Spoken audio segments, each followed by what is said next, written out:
Many thanks for joining us on Trust TV's News Hour. My name is Abdullahi Ahmed.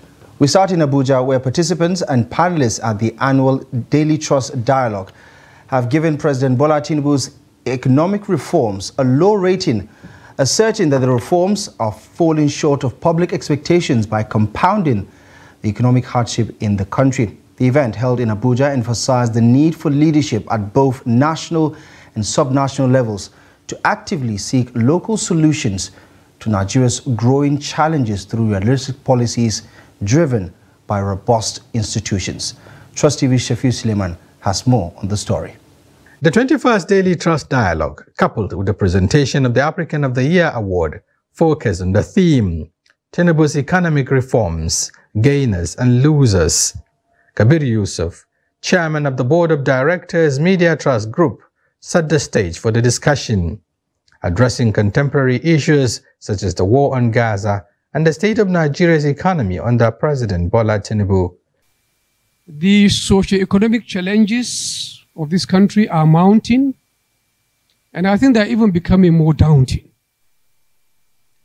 The promises by politicians are getting more creative, but to judge by the results, the more things are supposed to change, the more they have remained the same. Championing the occasion, former Minister of National Planning Shamsuddin Usman endeavored to reconcile the Tinubu administration's policy direction with the current economic realities in the country. On the face of it, it looks like the average Nigerian seems to be the loser of that policy. But who is the winner? Certainly not indicate, because they've lost that bit of business, even though some of them are still importing and selling in the unregulated market and making money. While the Minister of Finance and Coordinating Minister of the Economy, Wale Edun, was notably absent, President of the Nigeria Labour Congress, Joe Ajaero, and Dr. Victoria Akai extensively addressed the theme, with participants adding their voices to the conversation. If you check even the pronouncement this year, you hear that they have budgeted 1.8 trillion as subsidy for the power sector.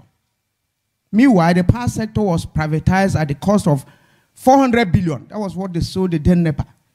And then you subsidize it with 1.8 trillion in a year. A personal business, you sold your house for 2 million and you are giving the person 10 million to repair it. That is prodigal economy. I extracted some gains, improved that the Nigerian economy is growing at a faster pace, 3.3% compared to the population growth. Nigeria's oil production rose to 9.16% to an average of about 1.3 million barrels per day in 2023. And economics everywhere in the world developed by production. And production is a function of capital. You have to invest. And the policies you are putting up is shrinking those capital. You are increasing tax. How capital can be developed and invest for production? It's not all gloomy. It's not all emergency. Of course, if you have an immediate shock, it is important that you have a first aid, kind of, before a long-term solution is being provided. The consensus emerged that although premature to definitively judge the success or failure of Tinubu's reforms, early indicators suggest a disconnect between policy options and current economic realities, necessitating a more realistic approach. The highlight of the event was the presentation of the African of the Year Award to Dr. Imtiaz Suleiman, facilitated through the South African High Commissioner to Nigeria. Shafiu Suleiman, Trust TV News, Abuja. Well, let's bring you some more from the 21st Daily Trust Dialogue for this year, which has become a platform for promoting national and international discourse, witnessing strong participation as Nigerians decry the failing systems in the country. Some of the contributors bemoaned the continuous application of failed reforms, which have become counterproductive to the growth and development of Nigeria. Here are some of the views from participants at the annual event. So I think it's a wonderful opportunity for engagement, for dialogue, for constructive value addition to how Nigeria should be governed in the overall interest of the citizens of the country. Regrettably, in our country, many policymakers tend to stay away and to remain aloof on these kinds of opportunities. But this is a wonderful opportunity that our leaders, our policymakers should really use in order to listen to citizens' constructive advice or review of what they intend to do or what they are doing so that they can do it better. But staying away really does not help matters of governance. We are all striving for good governance in this country. We know where we have been, what we have been through, and we also are all hopeful that things can keep on getting better. We are blessed with so many agricultural resources. We have so much that people outside benefit from us. So we have to maximize our agricultural sector. We do not have to depend on petroleum because we have so much more than petroleum to see. So, but we cannot just do that unless the people are secured. Because there is no way anybody who has a family and wants to live in peace would go to the farm while you know that you can be killed at any moment. That for you to understand what government is doing in terms of the economy, if you look at the way the budget is evolving, we have a 28.77 trillion budget coming up. It's not nearly enough where we should be. But the advocacy is that we should do a whole lot more because we have a lot more work to do. Today, what we're facing in this country is that some people are suffering extreme hardships, but some people are displaying very, very criminal opulence that tells you that nothing is really wrong with the economy of this country. Unless we are able to begin to control our own display of obscene opulence, our own display of lack of concern for the suffering that the country goes through, we will not have a shared prosperity because we have not shared our hardships. Because we see government vans in Wusefo coming with a Naira. Some of our government houses, bully vans come and take Naira to BDCs in the daylight. So I keep on wondering, why is it that we don't have a cap and the system?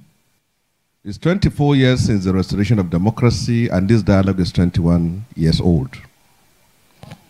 Under President Obasanjo, we had the NEETS, National Economic Empowerment and Development Strategy. It came and went. Under Eradua, we have the 7-point agenda. Jonathan came with his transformation agenda. After Jonathan, I don't know what program Buhari had, or they call it Economic Recovery and Growth Plan, or whatever. We seem to have become perpetually guinea pigs of economic experiments of all kinds.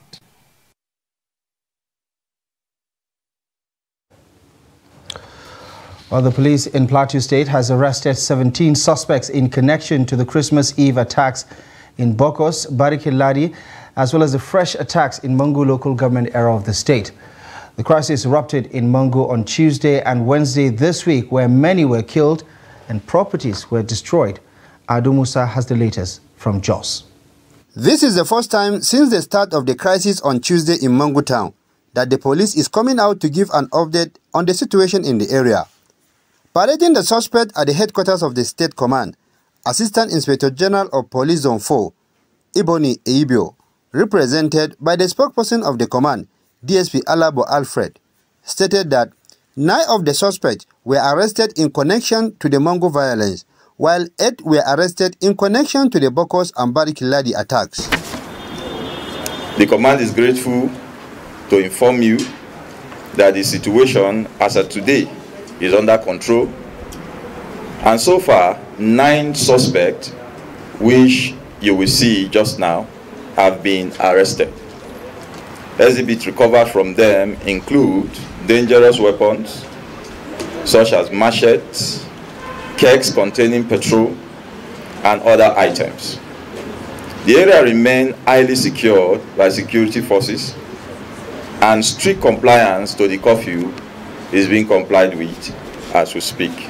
The police also give the casualty figure and damages recorded in the crisis. We call on the leadership of both faiths to call their followers to order and ensure total compliance with the government-imposed curfew. Both parties have promised to comply in the interest of peace in their community. So far, over 10 corpses have been recovered from various locations, 2 injured persons currently receiving treatment in the hospital, 1 car and 10 houses were burned down.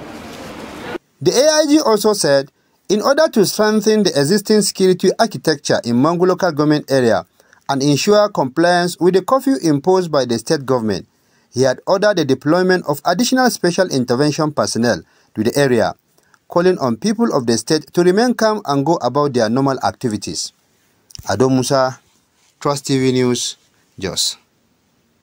Now, the military has said that herder militia, cattle rustling, and a combination of other factors are responsible for the violent clashes in Mangu local government area of Plateau State. The Director of Defense Media Operations, Major General Edward Buba, stated this on Thursday while addressing a news conference in Abuja on the activities of the armed forces of Nigeria in Plateau State.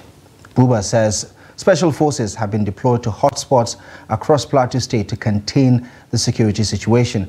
General Buba also added that the defense headquarters would meet with the chairman of the Christian Association of Nigeria in the local government, Reverend Timothy Daluk, over his recent comments accusing the military of supervising the killings of Christians and the destruction of properties in Plateau State.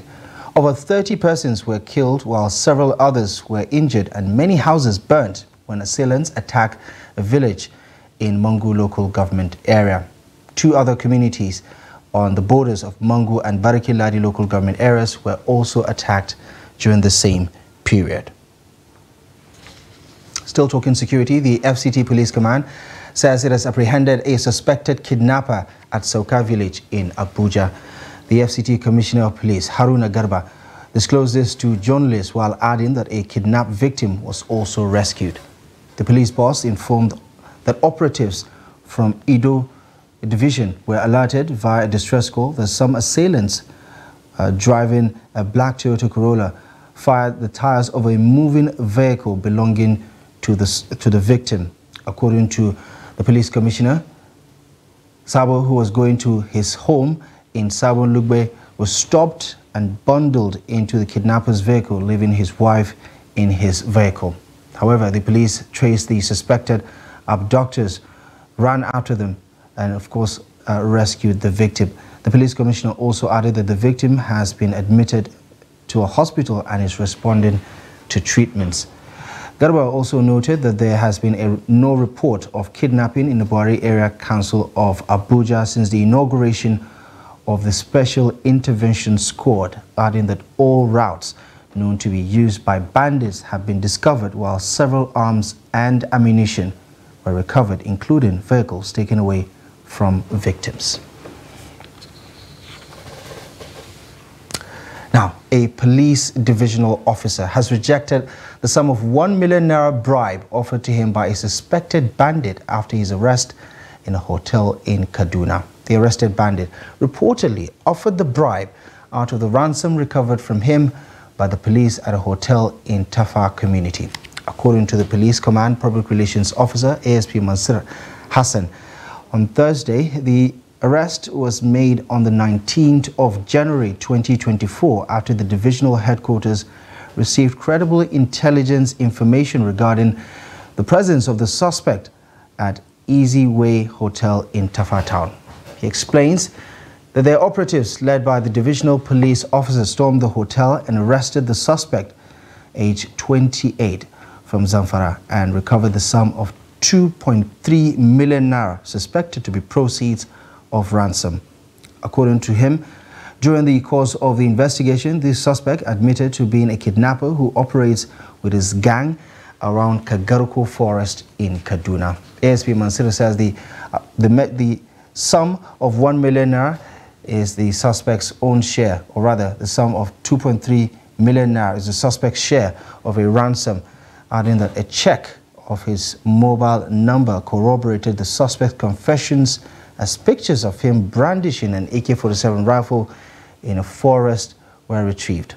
The police commissioner in Kaduna State tasked hoteliers, recreation and leisure service operators in the state to always scrutinize the identity of their customers to avoid providing criminals with a safe haven. Troops of 6th Brigade of the Nigerian Army deployed in Karimlamido of Taraba State on Wednesday neutralized 3 bandits and recovered weapons and ammunition. The troops also recovered 2 AK-47 rifles, a motorcycle used by the criminals, and a cache of 40 rounds of 7.62mm special ammunition. It was further gathered that the operation took place in Chibi village, where the 6th Brigade troops, acting on actionable intelligence, conducted a precision strike against the criminals. Meanwhile, the commander of the 6th Brigade Nigerian Army, Brigadier General Kingsley Uwa, commended the troops for their bravery and efficiency in executing the operation. He emphasized the military's determination to rid Taraba State of criminal elements and ensure the safety and well-being of the local population. Away from security-related matters, in anticipation of the upcoming rerun and by-elections, stakeholders are preferring suggestions aimed at helping Nigeria's electoral body, the Independent National Electoral Commission, regain public trust. Trust TV's Sagir Ibrahim explores the recommendations in a future report engaging with stakeholders ahead of the February 3rd rerun and by-election scheduled to fill vacant elective positions across states and federal constituencies. His report. According to a survey by the Afrobarometer team in Nigeria, led by Noipolls in 2022, only 23% of Nigerians say they trust the Independent National Electoral Commission (INEC) somewhat or a lot, while more than 3/4, that is 78%, express just a little or no trust at all in the election management body. The report also found that trust in the INEC has declined by 12 percentage points since 2017. On the 2023 general elections, the European Union Observer said in its final report that Nigeria's general elections was marred by problems that reduced public trust in electoral processes. It added that reforms to enhance transparency and accountability are needed. Ahead of the forthcoming rerun and by-elections on February the 3rd, stakeholders are keen on seeing Nigeria's electoral umpire, the Independent National Electoral Commission (INEC), improve on some of its processes to boost public trust while delivering its responsibilities. To achieve this, Executive Director of the International Press Center, Lanre Arugundade, feels that political parties should be held more accountable. He explains that political parties and security agents are election stakeholders whose activities could impact the quality and outcome of the election process, hence the need to hold them accountable for their actions. I feel that we really don't hold the political parties accountable enough. Every cycle of election, they go to sign, peace accord. And then we know that before elections, you have incidents of violence traceable to some of these political parties. That would also be something that the police can also use to say, look, you are part of this. Your members have done this. How can we hold them, responsible? That's one. Then the law enforcement and security agencies. I was an election observer in Liberia. They don't even have enough policemen. The culture there is not for political parties to encourage thugs to go and hijack ballot papers and so on. It didn't happen. In another response, Jide Ojo, a political analyst, wants INEC to be more proactive, especially with regards to crisis communication. INEC should be able to ensure effective communication with the public. Have a robust citizen contact center where people can get authentic information about whatever is happening. And there should be no sacred cow within the commission. When any of your staff is deemed to have done wrong, ensure that they are properly handed over to security agents for investigation and possible prosecution. Political elites and their activities are largely responsible for the trust deficit that plagues INEC, Jide Ojo says. I put the bulk of the blame on the political elites, the political class, who will stop at nothing, who organize, who believes in using Machiavellian principle of the end justifies the means as basis for electoral victory.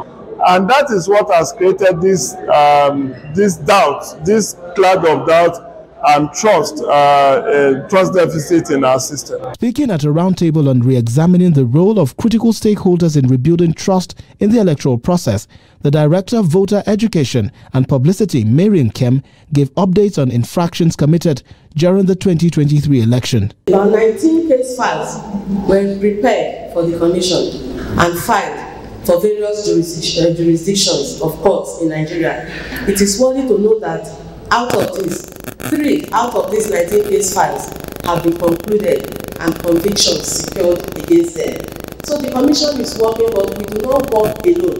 We work harmoniously with other organizations. And we should work together, play a role that will enable us to have the kind of election that we want to have. The electoral umpire is expected to conduct by-elections resulting from the resignation or death of members of the National and State Houses of Assembly. The vacancies occurred across 2 senatorial districts, 4 federal constituencies and 3 state constituencies spanning 9 states of the Federation. The Commission is also conducting rerun elections in 35 constituencies as directed by various Election Petition Appeals Tribunal. Sagir Ibrahim, Trust TV News, Abuja. Staying with the upcoming by-elections, the Independent National Electoral Commission has reassured voters in the affected polling units across 4 wards in 3 local government areas of Bauchi State for the State Assembly rerun elections that is set to hold on the 3rd of February 2024 of the Commission's readiness to conduct free, fair and credible exercise in the state. The State Resident Electoral Commissioner Mohammed Noura gave the assurance during an interactive session with the media and political parties in Bauchi. Adamu Imam tells us more. The need to hold by-elections became imperative in some states after the Court of Appeal judgments that voided some election results, death of some representative as well as cancellation of results due to irregularities. Bauchi State is among the affected states that will hold rerun elections in 42 polling units in 16 wards within 4 state assembly constituencies. So far, beavers for all the polling units have been configured and ready to be used on election day, while our technical support staff will be at each polling unit to ensure the device works. The sensitive election materials, that is, ballot papers, result sheets, and beavers will be transported to the local government areas next week. The main opposition party in the state, the All Progressives Congress, has meanwhile raised concern over the authenticity of INEC materials for the rerun elections. Some of the instances we had during the last hearing of election petitions by election tribunals, whereby witnesses will come with different results with INEC stamp on them as duplicates of election results from polling units. However, the certified true copies received from the Commission would differ. In some instances, I asked the Commissioner whether they do issue 2 copies of sensitive materials to each polling unit. And the Commissioner made it very clear they only issue 1 copy of documents. So it is not easy to bring people from different angles to nominate them as agents and to upload them on air. It is not a handwork. When the network reviews, there is no any other place to do it. So it took us some time. Even though my party is not involved, but what I'm saying is that we are wishing for the success of this rerun election. The Electoral Commission has in the meantime emphasized the need for political parties to enlighten eligible voters on the need to abide by the rules of elections, as security personnel will be deployed to affected areas during the conduct of the by-elections. Adam Imam, Trust TV News, Bauchi. Now, Governor Siminalayi Fubara of Rivers State has declared his resolve to remain committed to the purpose for which he was elected as Governor of Rivers State and not allow distractions for the governance process.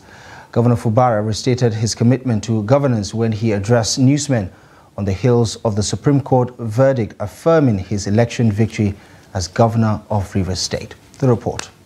Governor Fubara said his triumph at the Supreme Court has laid to rest the legal battles that added to the distractions his administration grappled with in the last 8 months. The governor called on all to join hands with his administration to build a competitive state that will be reckoned with as truly prosperous in all ramifications. It is a victory for the entire state. It's important for us to note that we need this victory to consolidate on the purpose of governance. We have had a few distractions here and there, and the good news that came to us this morning is a refreshing strength that will ginger us to continue the work of governance. I want to assure you that our purpose for governance will not, for any reason, be deviated.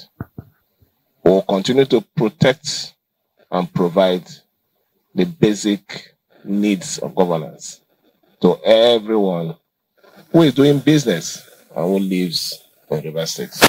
While expressing gratitude to God for his help and to President Bola Tinubu for his fatherly role in the internal crisis and the litigation against his election, Governor Fubara also extended gratitude to the Minister of the Federal Capital Territory, whom he described as his Oga, for his support.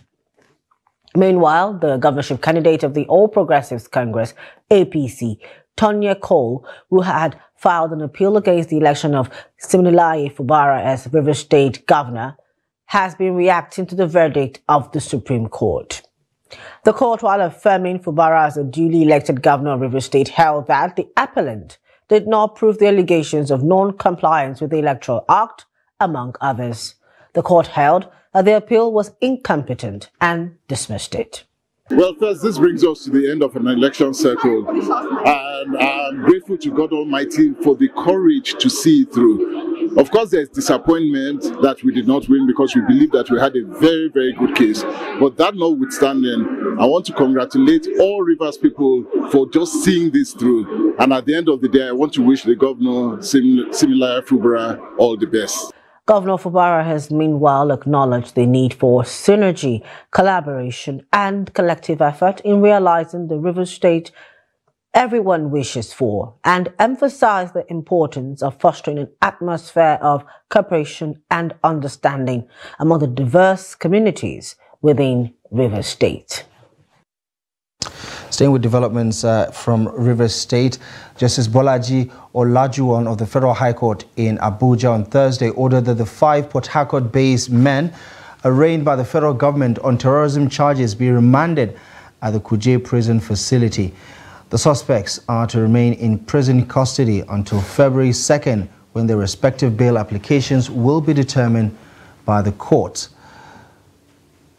In the 7-count charge, the defendants were accused of alleged terrorism offenses by invading, vandalizing, and burning down the Rivers State House of Assembly complex in the wake of political crisis that rocked the state last October.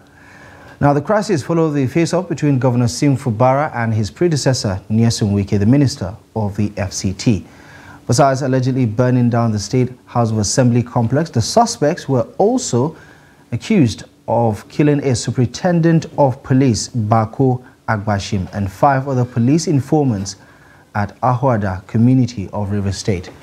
However, when the charges against the suspects were read, they all pleaded not guilty. You're watching the News Hour on Trust TV. Still to come. Insecurity militating against education development in Nigeria. We have more on this story and many others after the break. Welcome back to the news and thank you very much for staying with us. Let's take another look at the top stories. Participants at the 21st Daily Trust Dialogue say Nigeria's economy in limbo despite recurring government promises. 17 suspects in police custody in connection with Boko's Mangu attacks in Plateau State. Protest by the members of opposition People's Democratic Party in Lafia, the state capital. These protesters were arrested and prosecuted by the police over alleged unlawful assembly and public disturbance. After taking their plea, the court remanded them at the Lafia Correctional Service Center. At the resumption of hearing, counsel to the defendant, Ayiwulu Baba, applied for bail and promised that if granted, his client would be available at any time for the trial. The application was not opposed by the prosecutor, who is the State Attorney General and Commissioner for Justice, Labaran Magaji.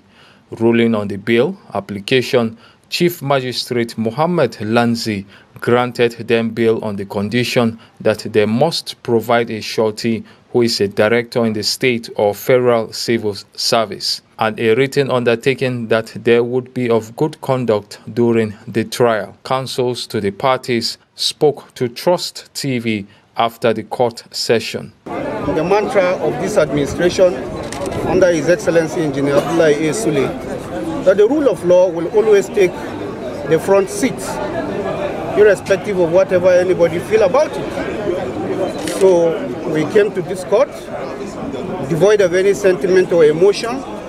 We observed that all the offenses alleged were bailable, and we withdrew all the the counter affidavit filed by the police, and we urged the court to grant them bail in the interest of justice. We feel the court is just, because bail, though is a constitutional right, was solely at the discretion of the court. So it is justice to allow one who is just accused of committing an offense to go on bail because he is presumed innocent. So keeping him in prison before trial would be tantamount to serving imprisonment before trial. So what happened at the end of the day if he's exonerated? So to my mind, I feel justice is served. The case has been adjourned to 27th February 2024. The Joint Organizing Committee for the 10th Annual Sir Ahmadu Bello Memorial Lecture says it is now set for its annual event in Maiduguri to discuss critical issues affecting the northern part of Nigeria. The head of service, Borno State, Fanmani, at a press briefing in Maiduguri says the theme for the lecture, creating pathway for peace, tackling banditry and insurgency through good governance for sustainable development, will focus on the pressing needs to address the problems of insecurity in northern Nigeria. He revealed that the special dignitaries, such as the Vice President of the Federal Republic of Nigeria and some state governors, are among those that will take part in this year's lecture. The lecture is in honor of the leadership legacies of Sir Ahmadu Bello. Borno, as we all know, has been the epicenter of the insurgency and has faced significant challenges of insecurity arising from the insurgency. It is also an acknowledgement of the demonstrated leadership of His Excellency Professor Babagana Ahmad Azulum, CON, MNI, FNSC, FNIAE to confront the monster of insecurity. This tradition is aimed at promoting inclusivity and ensuring that different states within the region have the opportunity to host and partake in this important event. It also serves to showcase the cultural and ethnic diversity of the northern states. The United Nations Children's Fund, UNICEF, says half of the displaced children are still out of school and less than 40% of schools in the affected states have teachers with the minimum level of qualifications. The non-governmental organization disclosed this in a spelling bee and panel discussion on education and climate change effects on education to commemorate this year's International Day of Education in Maiduguri, the Borno state capital. UNICEF has urged the northeastern states of Adamawa, Borno and Yobe to increase funding for education, while adding that education for children as a right has not translated to a right to learn for them. So then what must we do? Stakeholders, from government to development and humanitarian partners, we must increase education financing. We must make sizable and sustainable investment in teacher recruitment, in training, in school infrastructure, in security, in providing education supplies for teachers and for students, and fortifying creation of school infrastructure against climate change and disruptions. This is a vision for all of us to key into until our school children and the street children receive a dream, empowerment, and opportunity to achieve. With this level of commitment, our public schools will soon be revamped to become a melting pot of high achievers capable of competing and standing shoulder to shoulder with their counterparts in private schools. Well, staying with this year's International Day of Education, stakeholders in the education sector have called on governments at all levels to address the menace of insecurity across the country in order to mitigate and improve learning for Nigerian children. They made the call on the sidelines of the 2024 International Day of Education by the United Nations, which is marked on the 24th of January every year. Hamid Oegbari has more. The United Nations General Assembly proclaimed 24th January as International Day of Education, given the role of education in achieving peace and development. Meanwhile, the Sustainable Development Goal 4 focuses on quality education to ensure that every child, adolescent and adult has the opportunity to acquire knowledge and skills needed for a life of dignity and purpose. But this might just be a mirage unless government put necessary measures in place to ensure safety of learners in schools across the country.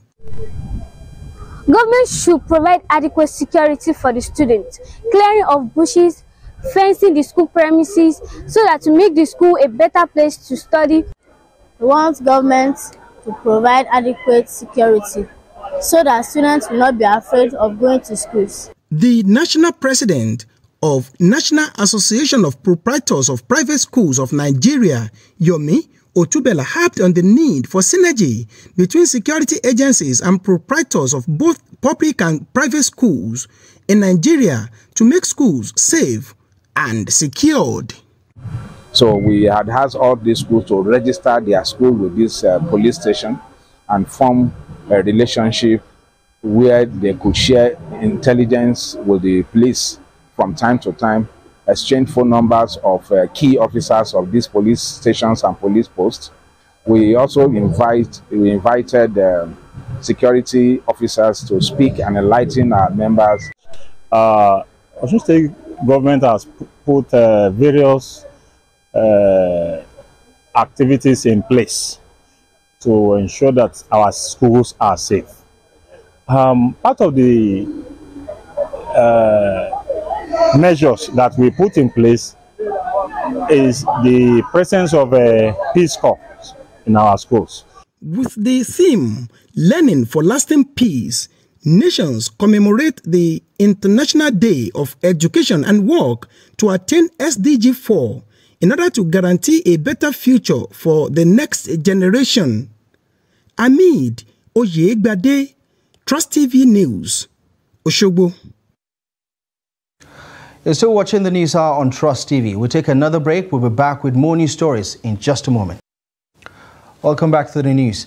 Now, the national grid is set for a boost as the federal government has handed over the $1.3 billion Zungeru power plant to Mainstream Energy Solutions Limited. Conducting journalists around the facility on Wednesday in Zungeru, the executive director, corporate services, says the company will in the next few days begin operations, adding that an official commissioning will be performed by President Tinubu in due course. He called on the government to allow the private sector to take up the entire power sector space, as was done with the telecom industry, to enable players add value to the sector. Azungeru, which costs approximately $1.3 billion, is reportedly the largest power project completed in Nigeria over the past decade and will increase the national grid connected electricity from the current 12,200 megawatts to about 13,000 megawatts and move the total number of power plants on the grid to 27. Very interesting growth agenda. And we can either grow by acquisition or organically. And we set for ourselves a target of a certain amount of megawatts in a certain number of years. And when this became available, we did everything we could, put all we could into the bid, and became more successful. So really, it's more of a kind of satisfaction you get from setting an objective, working towards it, and meeting that objective. Well, let's get some more business insight and join Yusuf Akogu for today's business roundup. Welcome to Business News. I am Yusuf Akogu. Chairman Nigeria Economic Zones Association NEZA, Nabil Saleh, says Nigeria Economic Zone has so far attracted 66 billion foreign direct investment FDI to the Nigerian economy since 2021. Also, Managing Director Oil and Gas Free Zones Authority, Bamanga Jada, added that the zones attracted over $24 billion investment to the country. Speaking at a meeting organized by both zones in Lagos, Saleh said the scheme has emerged as a powerful engine of economic growth and development. Breaking down the sectoral investment, he said the manufacturing sector commands 45% of the total investment. The service sector followed closely at 30%, while the oil and gas sector recorded 11% of the investment. In a move poised to unlock Ekiti's vast economic potential, the Nigeria Investment Promotion Commission has partnered with the United Nations Development Programme to unlock the Nigeria Investment Certification Program for the states. This landmark initiative seeks to transform the state into an investor-friendly haven, attracting investment and accelerating economic growth. Executive Secretary, Chief Executive Officer of NIPC, Aisha Rimi, emphasized the Commission's commitment to working alongside Ekiti State and the UNDP. According to her, the NICPS holds immense potential to unlock the state's economic potential and propel it towards prosperity. Price of rice increased year-on-year by 81% in December 2023. According to an NBS report released on Wednesday for selected food prices, average price of beans rose by 48%. Here are details of current market prices of some commodities.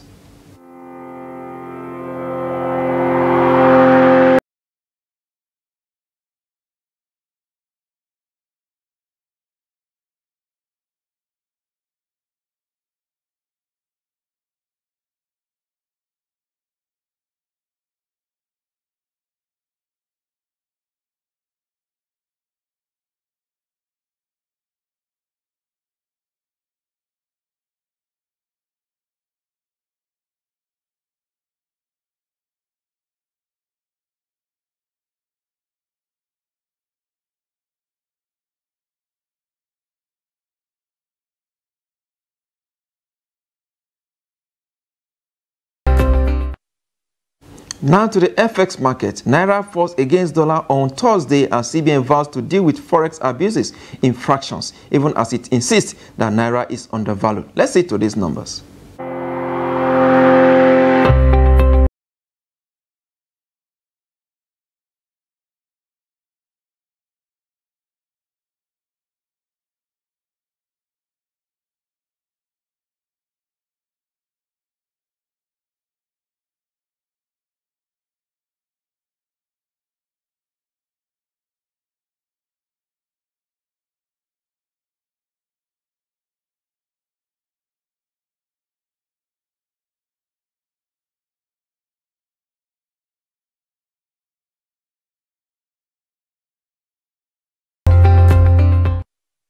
Now to the stock market indices. The Nigeria Exchange Limited (NGX) has recorded another all-time high on Thursday as the all-share index crossed the 102,000 marks at the close of trading, 578.82 points were added to the all-share index. Let's see how it all went down today. Of course, we look at the gain in equities. Sepla recorded a 10% gain. Universal Insurance also another 10%, while ICO Insurance also 9.84%. And this has moved the market to 0.57%. Like we told you, 102,149.93 basis points. Indeed, another all-time high indeed for the market. Of course, let's look at the top mover, the market movers. Indeed, UBA 73.82 million volume of shares. Transcorp another 33.436 million, and of course, Sterling Bank over 33 million volume of its shares were also traded as well. We look at some of the losing equities. Indeed, as usual, that we do in the market. When they are gainers, there are certainly going to be some losers. Today we have Ikeja Hotel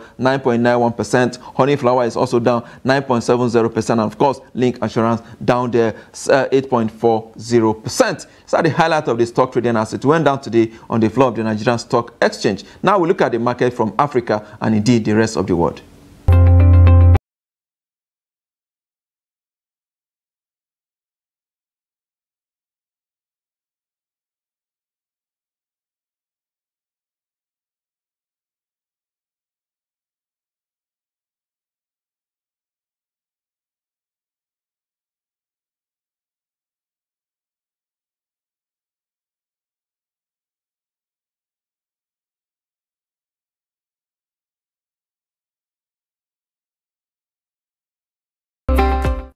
And finally, business crude oil prices rise to the highest level in 8 weeks after U.S. inventories fall for more than expected, and a fresh attack by Houthi forces on ship off Yemen coast underscored the challenge facing trade in key global transit routes. At the London market, the Brent crude sell for $80 per barrel. For the OPEC basket, price steadies at $81 per barrel. And that's business. I am Yusuf Akogu. All right, from business, we take a look at developments on the international scene, where the international watchdog Human Rights Watch on Thursday accused the Burkina Faso military of killing at least 60 civilians in drone strike, which the government says targeted armed groups. The deaths occurred in 3 military drone strikes since August, 2 at crowded markets and another at a funeral, according to the rights group in a statement it released to newsmen. Now, since becoming head of state after a 2022 coup, Captain Ibrahim Traore has focused on a strong security response in reclaiming swathes of territory controlled by armed groups affiliated with Al-Qaeda and the Islamic State in the Levant. Now, but those efforts have often been criticized as heavy-handed, with the Human Rights Watch report being the latest instance of that criticism. The Watch Group says it interviewed dozens of witnesses between September and November last year and analyzed photographs, videos, and satellite images.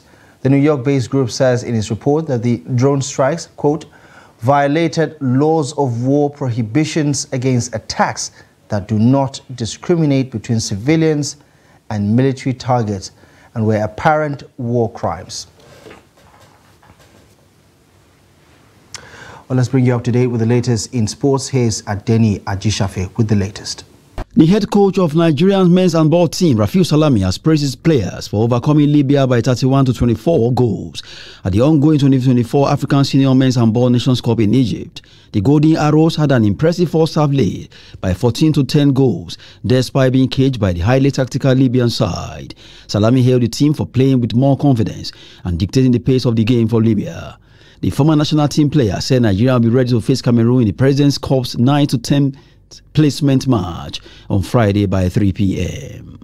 And in tennis, African #1 table tennis player Quadri Aruna has raised concern over the clashes scheduled of the 2024 African Games and the Singapore Smash event. The 13th African Game is scheduled for 8th to 23rd March 2024 in Ghana, while the Singapore Smash event is billed for 7th to 17th March 2024. Aruna appealed to the International Table Tennis Federation (ITTF) and World Table Tennis (WTT) to prevail on the African Table Tennis Federation (ATTF) to play the table tennis event at the African Games between 15th to 23rd March. The Singapore Smash event is as big as the World Championship, with everyone always excited to participate. The African champion revealed that the schedule of the African Games will cause injuries to several African players who are aiming to participate in this year's Olympic Games in Paris. And in football, President Bola Tinubu has expressed his displeasure over the performance of the Super Eagles in their last group game against Guinea-Bissau. The Minister of Sport Development, John Owa Eno, conveyed President Tinubu's message to the team via Zoom on Wednesday. I said, Your Excellency, that's how we're going to keep going until we win the tournament. And he said, tell our players that I wasn't too impressed in their last match. But I know that now that they're off the group stages, I know they're going to impress me more and more. That's what the president told me. And what did I pick out of this? What it means that the president is actually watching your matches. And then I will bring the president. He will come. And finally, we really appreciate your word of encouragement to the team. Thank you. You guys just take care. Yeah, thank you. The Nigerian team barely tested Jonas Mendes, the goalkeeper of the White Dogs of Guinea-Bissau, in the encounter with the Super Eagles, registering no shot on target in 90 minutes. The only goal of the tie came through the boot of Opa Sangare, who blasted the ball into his own net to give the Super Eagles the lead. Despite going to the tournament with the most informed strike force on the continent, the Super Eagles struggled to score goals. Jose Pizarro's team in the last 3 games of the African Cup of Nations has scored 3 goals and conceded 1. Eno said every Nigerian is rooting for Super Eagles, believing that they are going to do it again. Super Eagles captain Ahmed Musa, who spoke for the team, urged the president to come over to Cote d'Ivoire and cheer the team from the stands. Meanwhile, injured Super Eagles assistant captain William Truss Ekong and Al-Hassan Yusuf are back in the team training. Nigeria will battle Cameroon in the round of 16 of the 34th African Cup of Nations taking place in Cote d'Ivoire by 9 p.m. on Saturday. That's Sport News. I'm Adeni Ajishafe. And that's our bulletin for you tonight. Thank you most kindly for joining us. My name is Abdullahi Ahmed. For myself and the rest of the team, we appreciate your time and company, and good night.